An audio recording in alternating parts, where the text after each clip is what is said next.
আমি অংশগ্রহণ করব ডিবেটে, এর বিরুদ্ধে বলবো, সাথে সাথে এটাও বলছি আপনাদের গণতান্ত্রিক প্রক্রিয়াতে প্রোটেস্ট হবে এ বিল প্রত্যাহারের জন্য এবং আইনি লড়াইও হবে, আমি মামলা করব।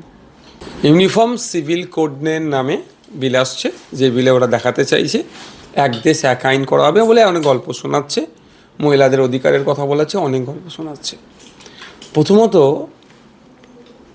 আমাদের ইউনাইটেড হতে হবে, ইউনিফাইডের থেকে ইউনাইটেড হওয়াটা বেশি জরুরি, সেক্ষেত্রে আমাদের কোনো চিন্তাভাবনা নেই। দ্বিতীয়ত ভারতবর্ষ একটা বহু ভাষার, বহু ধর্মের, বহু জাতের, বহু বর্ণের দেশ, এটা আমাদের বিউটি। সারা পৃথিবীতে দেখলে দেখা যাবে এত জাতির, এত বর্ণের, এত ভাষার মানুষ কোনো দেশে বসবাস করেনি যেটা আমাদের মন ভারতবর্ষে বসবাস করে। সেই বৈচিত্র্য বিউটিকে ধ্বংস করার এটা চক্রান্ত, এর বিরোধিতা আমরা করছি। এবং সোমবারে যে বিল আসবে অবশ্যই আমি সেখানে ডিবেটে অংশগ্রহণ করব, তার বিরুদ্ধে বলবো। শুধু তাই নয়, ব্যাপারটা হচ্ছে এটা সংখ্যাগরিষ্ঠ গণতন্ত্রের আস্ফলন ছিল, আর কিছুই নয়। এই চাপিয়ে দেওয়া হচ্ছে না, ডিম খেতে হবে না, তোমাকে সোয়াবিন খেতে হবে, আজকে ডিম দিয়ে শুরু হচ্ছে, কালকে মাছ বলবে, তারপর দিন চিকেন বলবে, সব শাকাহারি করে দিতে হবে, কিন্তু মাছে ভাতে বাঙালিরকে ভুলিয়ে দেওয়ার চেষ্টা, এই চাপিয়ে দেওয়ার হচ্ছে এটা।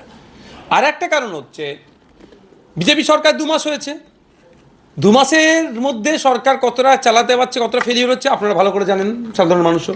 হকার উচ্ছেদে কীভাবে আজকে বিজেপি ব্যাকফুটে গিয়েছে, লক্ষ্মীর ভাণ্ডারের পরিবর্তে অন্নপূর্ণা ভাণ্ডার দেওয়ার নাম করে মানুষের, মহিলাদের বিশেষ করে ভোট নিয়েছে, 1000-এর পরিবর্তে 3000 টাকা দিয়ে হবে। এখন গতকাল কি বিধানসভার মধ্যে মাননীয় অর্থমন্ত্রী মহাশয় এক প্রকার তিনি স্বীকার করে নিলেন যে 1 কোটি মানুষকে তারা মহিলাকে লক্ষ্মীর ভাণ্ডার দেবে, পেত 2,42,00,000।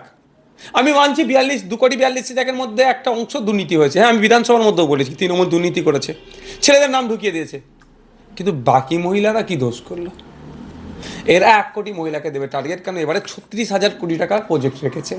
36,000 কোটি টাকা, এই জন্য আমি বলছি 1 কোটি মহিলা, একটা মহিলা 1 বছরে 36,000 টাকা পাচ্ছে, 1 কোটি মহিলা 1 বছরে তাহলে 36,000 কোটি টাকা পাচ্ছে। তাহলে টার্গেটে নিয়ে নিয়েছিল, ওগুলোকে নামগুলো বাদ দেবে, ফলে তোমরা এত বড় ফর্ম টার্ম করে করছে। তাহলে এই নিয়ে যখন মানুষ তিতিবিরক্ত, মহিলারা ক্ষিপ্ত হয়ে উঠছেন, হকার, গরিব সমাজের মানুষ, নিম্ন মধ্যবিত্ত গরিব মানুষরা যখন, হকাররা যখন তাদের দোকানপাট ঘুমটি ভেঙে দিচ্ছে, যখন ক্ষিপ্ত হয়ে উঠছে, তারপরে পরে কি পোস্ট ইলেকশন, প্রি ইলেকশন কি বলেছিল যে আপনার ক্ষমতায় নিয়ে আসুন, দিল্লির মতো পেট্রোল ডিজেলের দাম করে দেবো, 450 টাকায় গ্যাস পাবেন, অনেক কথা বলেছিল। আজকে সেগুলো ব্যর্থ হয়েছে।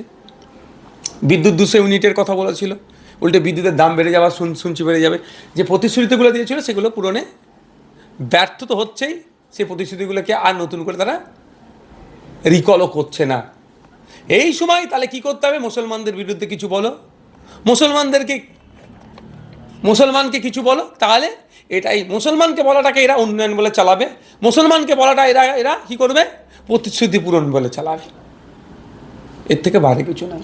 আমি অংশগ্রহণ করবো ডিবেটে, এর বিরুদ্ধে বলবো, সাথে সাথে এটাও বলছি আপনাদের গণতান্ত্রিক প্রক্রিয়াতে প্রোটেস্ট হবে এ বিল প্রত্যাহারের জন্য এবং আইনি লড়াইও হবে, আমি মামলা করব।